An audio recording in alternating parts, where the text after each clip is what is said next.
پتہ چلے کہ دین کتنی قیمتی چیز ہے۔ وہ جی اللہ بڑا غفور الرحیم ہے، میں نہ ہمیں ڈرایا کرو۔ ہاں اللہ بڑا غفور الرحیم ہے، لیکن اس کا کوئی عدل بھی ہے۔ رات کا شراب پینے والا اور رات کو مصلی پہ رونے والا برابر ہو جائیں گے تو پھر یزید حسین کو ایک ہی جگہ بٹھا دو، پھر کربلاؤں کے لیے رونا چھوڑ دو۔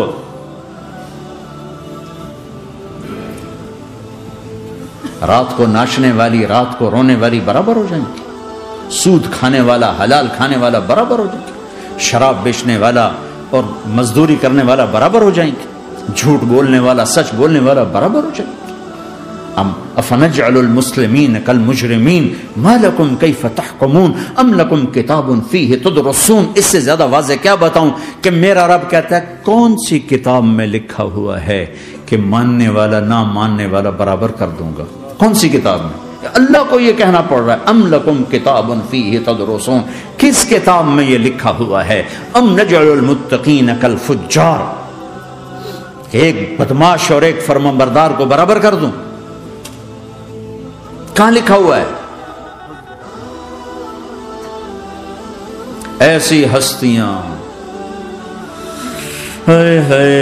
جنگ سے پہلے اونگ آ گئی، آنکھ کھلی تو ہنسنے لگے۔ بہن نے پوچھا یہ تو ہنسنے کا موقع نہیں، کیوں ہنسے ہو؟ زینب کہا بہن اللہ کے نبی خواب میں آئے، فرما رہے ہیں بیٹا میں لینے آ چکا ہوں، تو اب نہ پڑھے نماز، اب کیا مسئلہ ہے؟ جنت کے لیے تو کرنا ہے سب، یہ جنت کے لیے تو کر رہے، اللہ کے لیے تو کر رہے کہ زرد دادن و جان دادن نہ آئے از لذت دیدارش، خسرو چتواں گفتن سر دادن و جان دادن نہ دیدار خیارے۔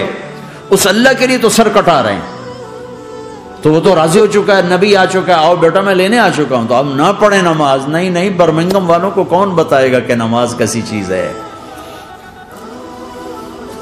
انہوں نے کہا جی وہ نہیں جنگ روک رہے، کہا پھر چلو نماز پڑھو، نماز تو نہیں چھوڑی جا سکتی۔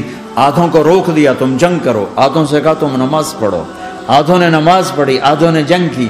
پھر جنہوں نے نماز پڑھی انہوں نے کہا تم آگے بڑھ جاؤ، ان سے کہا تم جا کے پیچھے اللہ کے بارگاہ میں سجدہ کرو۔ 1400 سال کی تاریخ میں ایسے نمازی میری نظروں سے نہیں گزرے، اور ایسی نماز نہیں پڑھی گئی نبی کے زمانے کے بعد۔ آپ نے بھی صلاۃ خوف ایک پڑھی تھی، وہ نبی تو نبی ہوتا ہے، اور کیا ان کا حال تھا، خون و خون، اپنے خون سے وضو کیے یا کربلا کی مٹی سے تیمم کیے؟ جب سجدوں میں سر رکھ کے سبحان ربی الاعلی کہا ہوگا تو دھرتی میں کیا ہلچل مچی ہوگی۔ نماز نہ چھوڑا، نماز نہ چھوڑنا، کوئی عورت نہ کوئی مرد، نماز نہ چھوٹے۔ اللہ کو اور کبیرہ گناہوں سے بچو، کبیرہ گناہوں سے، بڑے گناہوں سے بچو، بڑے گناہوں سے بچو۔ چھوٹے گناہ ہوتے رہتے ہیں، وہ اللہ بھی درگزر کرتا ہے، بڑے گناہوں سے بچو، وہ بھی ہو جائیں توبہ کر لو معاف، توبہ کر لو معاف۔ ماں باپ کی نافرمانی بڑا گناہ ہے۔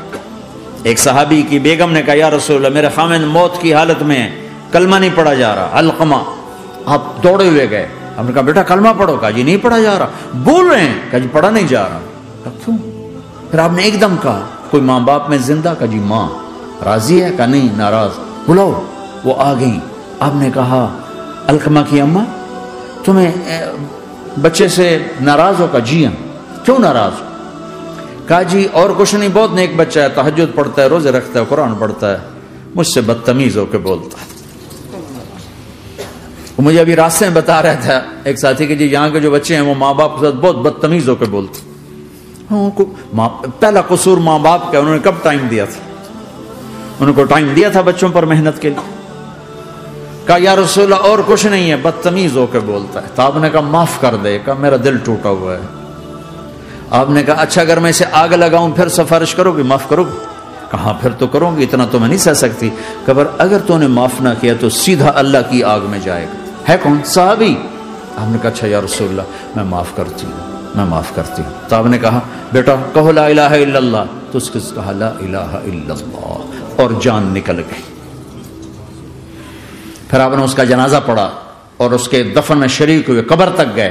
پھر آپ نے دفن کے بعد اعلان کیا جس نے ماں باپ کو دکھ دیا اس پہ اللہ کی لعنت، فرشتوں کی لعنت، زمین آسمان کی لعنت۔ نہ نماز قبول ہے، نہ روزہ قبول ہے، نہ صدقہ قبول ہے۔ کبیرہ شراب سے بچو، نشوں سے بچو، جھوٹ سے بچو، جھوٹ سے بچو، جھوٹ سے بچو، جھوٹ سے بچو۔ میرے نبی نے فرمایا میرا امتی ہر گناہ کر سکتا ہے، ایک جھوٹ نہیں بول سکتا، ایک دھوکہ نہیں دے سکتا۔ دھوکہ نہ دو، خاص طور پر یہاں کے لوگوں کو دھوکہ دینا تو بہت بڑی گراوٹ ہے۔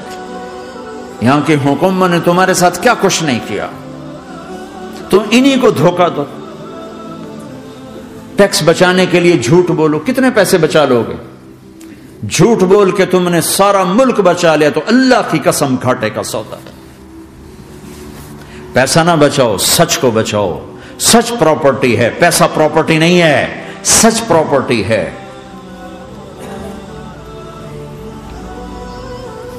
ہمارے ملکوں میں تو لوگ ٹیکس نہیں دیتے کہ حکومتیں کچھ لگاتی ہیں کچھ کھا جاتی ہیں، یہاں تو سارا تم پہ لگاتے ہیں۔ کیوں جھوٹ بولتے ہو؟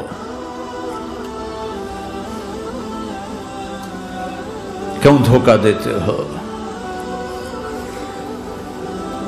احسان دانش کی کتاب زندگی میں ایک واقعہ میں نے پڑھا کہ جب انگریز کی حکومت تھی ہندوستان پہ تو ایک دلی میں ایک گرو تھا جو جیب کترا تھا، اس کے آگے چیلے تھے جو جیب کاٹ کے کمائی دیتے تھے۔ تو ایک دن ایک اس کا چیلا یعنی ایک لڑکا 2 روپے لے کر آیا، تو اس کے ٹیچر نے اس کو ڈانٹا کہ اتنے تھوڑے پیسے آج لائے ہو، صرف 2 روپے۔ تو اس نے کہا استاد جی آج بڑا موٹا مال پکڑا تھا، آج ایک انگریز کی جیب کاٹی تھی، بڑے پیسے تھے۔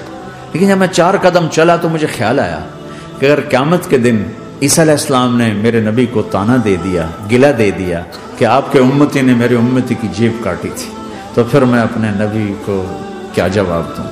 اور میرا نبی میری وجہ سے شرمندہ ہو کہ بس اس شرم میں جا کر میں نے اس کو واپس دے دیے اور یہ اپنے کے 2 روپے کھسکا کے لایا ہوں۔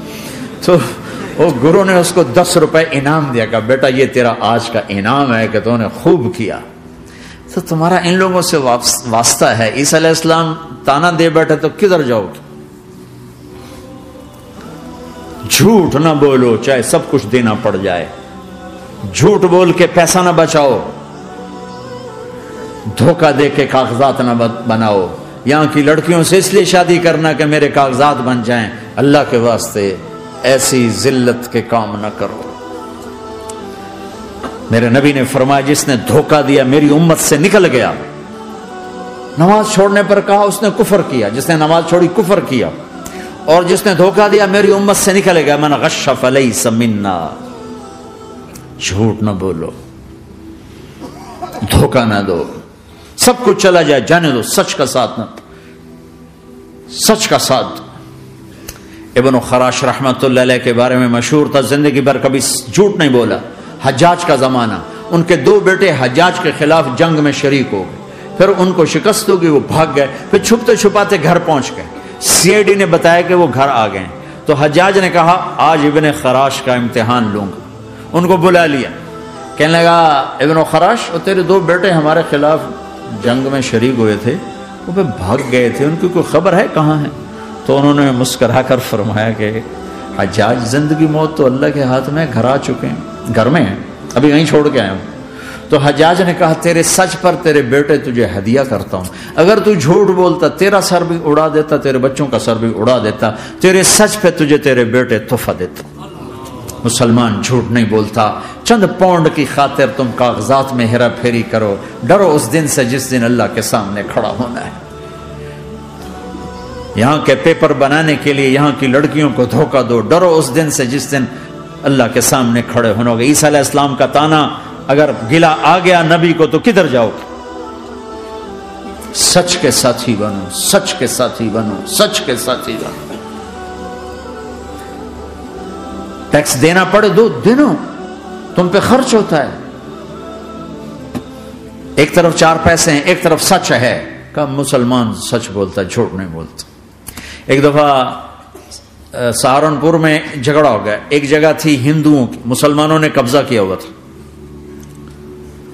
تو ہندوؤں نے کیس کر دیا، انگریز کا زمانہ تھا، عدالت، وہ مسجد بنانا چاہتے تھے، ہندو مندر بنانا چاہتے تھے،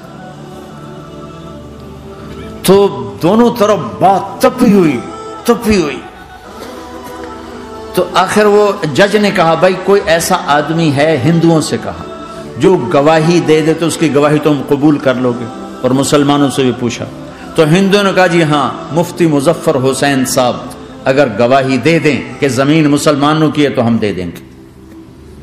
تو مسلمان بڑے خوش ہو گئے، مفتی مظفر تو آخر مسلمان ہے تو ہمارے حق میں گواہی دے گا، تھا ان کا قبضہ ناجائز۔ تو جب وہ عدالت میں تشریف لائے، مسلمان بڑے اطمینان کا ہن جناب ساڈے حق وچ فیصلہ ہونا، چونکہ آج کل صرف سچ کو کون دیکھتا ہے۔ تو انگریز جج نے پوچھا ہاں جی مفتی صاحب آپ کیا کہتے ہیں؟ فرمانے لگے دیکھو جج صاحب، یہ زمین ہندوؤں کی ہے اور مسلمانوں نے قبضہ کیا ہوا ہے۔ تو مسلمانوں نے گالیاں نکالنی شروع، وہ یہودیوں والا بن گیا ہے نا، گالیاں نکالنی شروع کر دی۔ تو انگریز جج نے کہا آج مسلمان ہار گئے اور اسلام جیت گیا، آج مسلمان ہار گئے اور اسلام جیت گیا۔ اپنی ہار مان کے اسلام کو جتاتا، سچ بول کے اسلام کو جتاتا، جھوٹ کے ساتھی نہ بنو، سچ کے ساتھی، جھوٹ کے کاغذ بنا کر کوئی بینیفٹ حاصل نہ کرو۔ میں نیوزی لینڈ گیا، میں حیران ہو گیا، ایک ہفتہ میں رہا، ڈپریشن کا شکار رہا کہ مجھے بتایا گیا کہ پورے نیوزی لینڈ میں ایک آدمی جھوٹ نہیں بولتا سوائے پاکستانیوں کے، بنگالیوں کے اور انڈین۔ جو بنگالی، جو پاکستانی، جو انڈین پہنچے یہ جھوٹ بولتے ہیں، ہیرا پھیری کرتے ہیں، ان میں ایک آدمی جھوٹ نہیں بولتا۔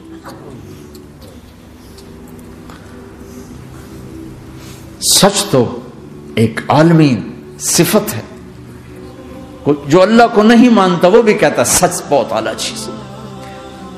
اور تمہیں تو تمہارا نبی کہہ رہا ہے الصدق ینجی والکذب یہلک، سچ نجات دیتا ہے، جھوٹ ہلاک کرتا ہے۔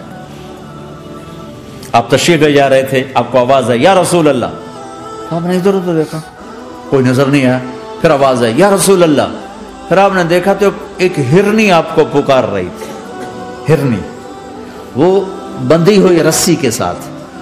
تو آپ اس کے قریب گئے، کیا ہوا؟ کہیں آپ کا ساتھی مجھے پکڑ کے لایا ہے، میرے چھوٹے چھوٹے بچے ہیں، بھوک سے وہ تڑپ رہے ہوں گے، آپ مجھے چھوڑ دیں، میں ان کو دودھ پلا کے واپس آ جاتا ہوں۔ اب وہ پرائی چیز ہے، تو آپ نے کہا اگر تو واپس نہ آئی تو پھر؟ کہ اگر میں واپس نہ آئی تو اللہ مجھے آگ میں ڈال دے، جہنم۔ تو آپ نے اس کی رسی کھول دی اور خود وہیں بیٹھ گئے۔ وہ دوڑتے دوڑتے پہاڑوں میں غائب ہو گئے اور آپ وہیں بیٹھے رہے۔ کچھ دیر کے بعد آپ نے دیکھا وہ پہاڑ سے اتر کر آ رہی تھی، کہ یا رسول اللہ میں حاضر ہو گئی۔ تو آپ نے اس کو رسی سے باندھ کے وہیں کھڑا کر دیا اور خود وہیں بیٹھ گئے۔ تھوڑی دیر ہوئی تو وہ آ گئے شکاری جو نے شکار کیا تھا۔ تو آپ نے کہا، ان کا نام کوئی نہیں موجود، تو آپ نے کہا میرے بھائی میری ایک درخواست ہے، آپ پوری کریں گے؟ کہ یا رسول اللہ کیوں نہیں؟ کہ یہ ہرنی مجھے ہدیہ کر دو۔ کہ یا رسول اللہ سب کچھ آپ کا ہے، کہ بس مجھے ہرنی چاہیے، کب لے لیں۔ تو آپ نے اس کی رسی کھولی، کہ جا بیٹی اپنے بچوں کے پاس موج کر، سچ نجات دیتا ہے، جھوٹ ہلاک کرتا ہے۔ تو اس نے یوں آپ کے سامنے سر جھکایا شکریہ کا اور 4 قدم دوڑی، پھر پیچھے مڑی، پھر آپ کو دیکھا، پھر یوں سر جھکایا، پھر آگے گئی، پھر تھوڑی دور گئی، پھر یوں پیچھے مڑی، پھر آپ کو دیکھا، پھر یوں سر جھکایا، پھر جہاں تک وہ نظروں سے اوجھل نہیں ہوئی وہ آپ کو مڑ مڑ کے یوں سلام کرتی گئی۔ سچ تو ایک ہرنی کو نجات دے گیا، تمہیں نہیں دیکھا۔ تمہیں کس پاگل نے کہا جھوٹ بول کے پیسہ بچاؤ، جھوٹ بول کے کاغذ بناؤ، دھوکے دے کے پیپر بناؤ؟ اللہ کے واسطے